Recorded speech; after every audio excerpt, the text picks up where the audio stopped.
तर आज आपण जातोय बाप्पाच्या दर्शनासाठी. नमस्कार मित्रांनो, मी ऋषी. सर्वात आधी आपण जाणार आहे कर्वेनगरला, कारण आज आहे आपल्या शाळेतल्या मित्राचा बर्थडे.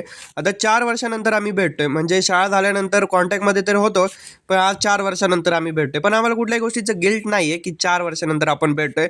बाकी आम्ही 8 वर्षानंतर जरी भेटलो असतं ना, आमचं ते स्कूलवालं बॉन्डिंग असतं. भेटल्यावर कसं आहेस हे विचारायच्या ऐवजी तो मला म्हणतो, अरे काय तू कसा झालाय, केवढी तब्येत झाली.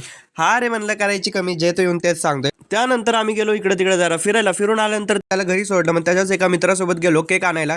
केक वगैरे घेऊन आलो. मस्त केक कटिंग वगैरे केला आणि जेवण केलं. बाकी जेवण करायलाच आम्हाला 1-1:30 वाजले होते. मग जेवण केल्यानंतर आम्हाला काय बसवतंय व्हय. मग आमच्या डोक्यात प्लॅनिंग आलं की चला म्हणलं दगडूशेठ बाप्पाच्या दर्शनासाठी जाऊयात. मग काय घेतली गाडी आणि आम्ही निघालो बाप्पाच्या दर्शनासाठी. पुढे जात असताना लक्षात आलं की गाडीमध्ये पेट्रोल कमी. मग सर्वात आधी तर सिंहगड रोडला गेलो.